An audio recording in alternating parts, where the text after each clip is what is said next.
It was a Thursday evening, one of those long, quiet nights when I decided to surprise my wife, Mia, at her office.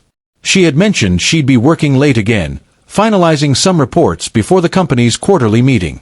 I thought it would be nice to bring her dinner, her favorite Thai takeout and a cup of her usual caramel latte.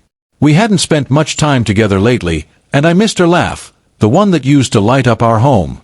But as I parked outside her office building, something in my gut felt uneasy. Maybe it was the way she'd been smiling at her phone lately, or how she'd stopped saying, "I love you," before hanging up. Still, I told myself not to overthink. I just wanted to make her smile again. I took the elevator up to the 4th floor, where the marketing department was.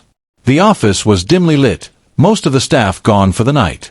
Only the glow of a few computer screens and the hum of a printer filled the air. I could hear laughter coming from the break room. Her laughter. But it wasn't the same, it was softer, flirtier, mixed with the deeper voice of a man. I froze. My heart pounded as I slowly walked closer, each step heavier than the last. I stopped by the glass wall beside the break room door. Inside, I saw Mia sitting at a small round table, leaning forward, her hand playfully touching the arm of a man I recognized instantly, Ethan, her coworker. The same guy she always called, just a friend. He was smiling wide, leaning in close. "You're really something, you know that," he said, teasingly. Mia giggled, tucking a strand of hair behind her ear the way she always did when she was trying to look cute. "Oh, stop, Ethan," she said, her voice light. "You're going to get me in trouble." "Only if your husband shows up," he joked. They both laughed. That's when she turned her head, and froze. Our eyes met through the glass. The color drained from her face. The laughter died instantly. I didn't move. I just stood there, holding the bag of food in one hand and the coffee in the other.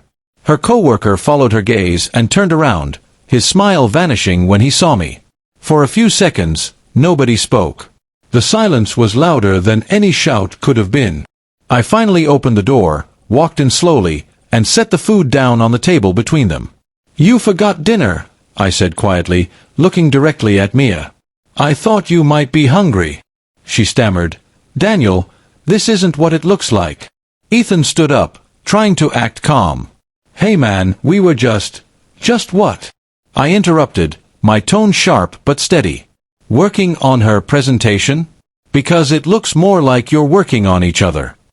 He froze, mouth open, searching for words. I turned back to Mia. "You said you were buried in reports," I said softly. "Guess you meant it literally." Her eyes filled with tears. "Daniel, please, don't do this here." I smiled faintly. "You already did." Then I turned and walked away before she could say another word. I didn't yell, didn't make a scene. That wasn't my style. By the time I reached the car, my hands were shaking. The food was still warm, untouched. I sat there for a long time, staring out the windshield, replaying the scene over and over.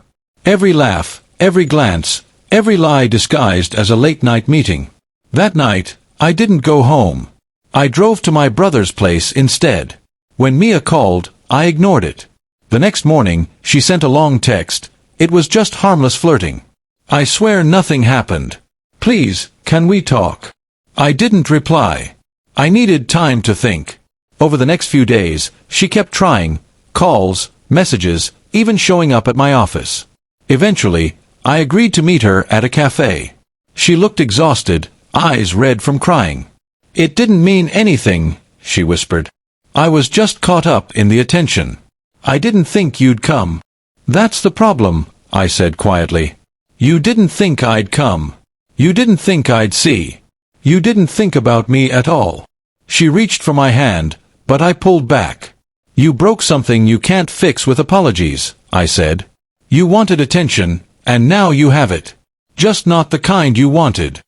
A month later, I filed for separation. She moved out soon after. Word around the office spread quickly. Apparently, Ethan got transferred to another branch. I never saw him again. Years later, I ran into Mia at a grocery store. She looked older, sadder, but she smiled weakly when she saw me. "You look happy," she said.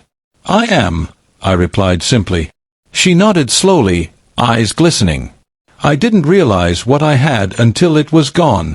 I gave her a polite smile and walked away. Because sometimes, the greatest revenge isn't anger, it's peace. The day she turned around and saw me standing there, her illusion shattered. And from that moment on, she had to live knowing that her little game cost her everything real.